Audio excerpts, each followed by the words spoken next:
नमस्कार दोस्तों, मार्केट में आपका बहुत बहुत स्वागत है। दोस्तों, इस वीडियो में बात करेंगे रिलायंस इंफ्रा के क्वार्टर वन के रिजल्ट्स के बारे में। रिलायंस इंफ्रास्ट्रक्चर लिमिटेड कंपनी के क्वार्टर वन की अगर हम बात करें कंपनी की तरफ से ऐसा कुछ जहाँ पे कंपनी की तरफ से डिविडेंड बोनस हो, तो यहाँ पे ऐसा नहीं देखने को मिल रहा है। क्वार्टर वन की बैलेंस शीट पे जाए, जहाँ पे आपको क्वार्टर वन की बैलेंस शीट से पता चलेगी कंपनी की कितना इनकम यहाँ पे देखने को मिलता है। तो दोस्तों, देख पा रहे हैं कंपनी का टोटल इनकम जो है यहाँ पे वो सभी प्रकार से करोड़ रुपीज़ में दिया हुआ है। पिछले साल से इस साल टोटल इनकम के बारे में बात करेंगे। पिछले साल की टोटल इनकम यहाँ पे देख पा रहे हैं। पिछले साल कंपनी जो टोटल इनकम कमाई थी वो यहाँ पे 6035 करोड़ के आसपास थी, जबकि इस बार कंपनी का जो टोटल इनकम है वो 6408 करोड़ बढ़ गया है। पिछले क्वार्टर में क्वार्टर फोर के अंदर 4154 करोड़ के आसपास टोटल इनकम था। इस हिसाब से कंपनी का इनकम जो है year on year quarter to quarter काफ़ी अच्छे ग्रो हो रहा है और कंपनी अपने बिजनेस को एक्सपेंड कर रही है, जो कि कंपनी इनकम को बढ़ा रही है। काफ़ी अच्छे से कंपनी ग्रोथ लेवल देखने को मिलता है। कंपनी के अगर हम एक्सपेंसेस की बात करें तो टोटल एक्सपेंसेस भी काफ़ी सारे हैं।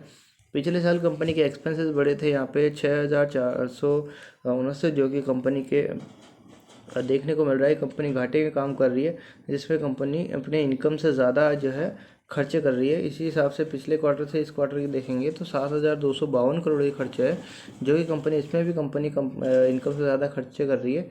और इसी हिसाब से पिछले क्वार्टर की अगर बात करें तो 5419 करोड़ का एक्सपेंसेस है, जबकि कंपनी का इनकम जो है 4154 करोड़ के आसपास था। तो कंपनी सभी क्वार्टर्स के अंदर क्वार्टर वन, क्वार्टर फोर और क्वार्टर वन इस साल के में किसी सभी प्रकार से कंपनी अपने इनकम से ज़्यादा खर्चे कर रही है, जिससे कंपनी का प्रॉफिट जो है हमें लॉस में देखने को मिल रहा है, नेगेटिव में देखने को मिल रहा है। यहाँ पे कंपनी को रेगुलरी इनकम के बारे में बताया है, जिसमें कंपनी को कुछ अलग से प्रॉफिट होते देखने को मिल रहे हैं, जिसमें कंपनी रेगुलरी इनकम में काफ़ी अच्छा प्रॉफिट को लेके दिखाती है।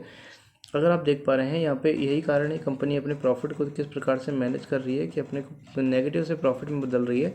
तो पिछले साल 720 करोड़ का रेगुलरली आइटम इनकम्स में कंपनी को 720 करोड़ का जो है यहाँ पे प्रॉफिट था। इसलिए क्वार्टर के अंदर 1446 करोड़ का रेगुलरली इनकम में प्रॉफिट है। पिछले क्वार्टर में अगर आप देखेंगे तो वो दोस्तों 2916 करोड़ का रेगुलरली इनकम में प्रॉफिट है।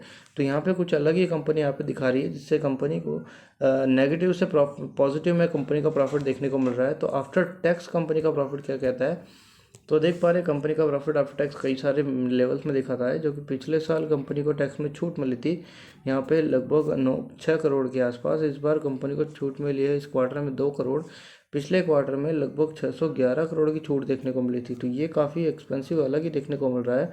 अगर बात करें यहाँ पे कंपनी के प्रॉफिट को लेकर, तो यहाँ पे इस फॉर द पीरियड कंपनी का प्रॉफिट 11 नंबर पे दिखाया हुआ है। पिछले साल कंपनी का जो प्रॉफिट था वो 293 करोड़ था। इस बार कंपनी का प्रॉफिट 745 करोड़ है। पिछले क्वार्टर में 1766 करोड़ का प्रॉफिट था। अगर हम तुलना करें तो पिछले साल से इस साल कंपनी का प्रॉफिट बढ़ा है, पिछले क्वार्टर से कंपनी का प्रॉफिट गिरता हुआ देखने को मिला है। तो यहाँ पे ईयर ऑन ईयर काफ़ी बड़ी तेज़ी से कंपनी काम कर रही है, जिसमें प्रॉफिट को दिखा रही है। कंपनी की इनकम भी बढ़ रही है, लेकिन यहाँ पे खर्चे मैनेज नहीं है। और अगर इसी के साथ अगर दोस्तों बात करूँ खर्चे मैनेज करती है कंपनी, तो कंपनी का प्रॉफिट भी काफ़ी अच्छा रहेगा। कंपनी के शेयर के अंदर ये पॉजिटिविटी काफ़ी बढ़कर आएगी। तो कंपनी अपने खर्चों से ज़्यादा जो काम कर रही है उसको थोड़ा सा खर्चों को कम करना पड़ेगा। यहाँ पे कंपनी के ईपीएस के बारे में बात करेंगे, जहाँ पे कंपनी के ईपीएस जो है 10वें फेस वैल्यू के हिसाब से पिछले साल देखेंगे तो यहाँ पे 4.5 के आसपास है। इस बार 5.6 हो गया है। पिछले क्वार्टर में कुछ ज़्यादा ही यहाँ पे देखने को मिला, जो कि आप देखेंगे 34 पॉइंट्स के साथ था। तो ये year on year quarter to quarter यहाँ पे देखने को मिल रहा है कि ईयर ऑन ईयर तो बढ़ रहा है, पर quarter to quarter downside देखने को मिलता है।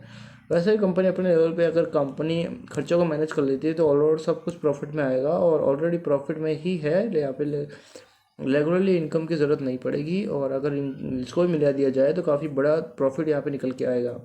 धन्यवाद। लाइक सब्सक्राइब करेंगे प्लीज़। धन्यवाद।